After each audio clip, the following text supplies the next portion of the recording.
एक नया मंथन शुरू हो गया है जीतन राम मांझी और चिराग पासवान के बीच। पिछले कुछ समय से जैसे एनडीए में टूट का माहौल बना हुआ है, अगर उसे देखें तो लगातार बीजेपी घबराई हुई है, एनडीए सरकार बिहार में घबराई हुई है कि हाँ विपक्ष मजबूत इतना है, लेकिन हमारे ही जो लोग हैं वो ही हमारे लिए बगावत कर रहे, वही हमारे खिलाफ लड़ गए। क्या हुआ है आपको बताती हूँ।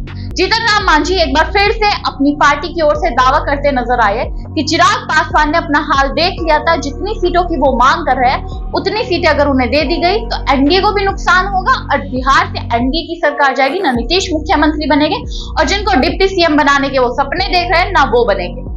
जी हाँ, जीतन राम मांझी की तरफ से ये बयान दिया गया है चिराग पासवान को लेकर कि चिराग पासवान जिस तरीके से 2020 में चुनाव में लड़े थे वही हाल इस बार भी हो सकता है। तो एनडीए से गुजारिश करता हूं कि उन्हें 137-70 सीटें जितनी भी वो मांग रहे उतनी ना दे, जितने पे वो जीत हासिल कर सकते हैं वही सीट दे, बाकी आपकी मर्जी है।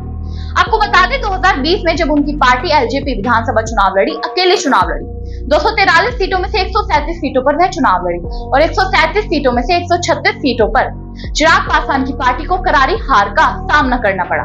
जिसके बाद से सवाल यह उठने लगे, तब एक सीट जीतती थी और जीतन राम मांझी बार बार यही दावा कर रहे कि एक सीट जीती थी, तब उस पर इतना उछल रहे, तब अब जाकर इन विधानसभा चुनाव में ये वोट मांगने के लिए इतनी सीटें मांग रही है, जो कि गलत है।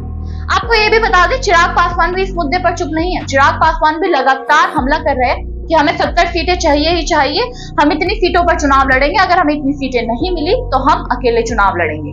और उनकी पार्टी की तरफ से तो ऐसे कई पोस्टर भी सामने आए कि तन बदन का नूर है, कोहिनूर है चिराग पासवान, बिहार मांगे चिराग पासवान जैसा मुख्यमंत्री बिहार को चाहिए। ऐसी तमाम चीजें उनकी पार्टी की तरफ से लगातार सामने आ रही है, जिसके बाद से विपक्ष भी और जनता को भी पता लग गया है कि कहीं ना कहीं एनडीए में अंदरूनी टूट बन रही है, अंदरूनी टूट का माहौल बना हुआ है, यानी कि एनडीए का जो गठबंधन बना हुआ है चुनाव की तारीखों से पहले ही टूट न जाए। चिराग पासवान और जीतन राम मांझी के बीच में लगातार जो ये जंग चल रही है, इससे भी आने वाले विधानसभा चुनाव में काफी अच्छा असर देखने को मिलेगा।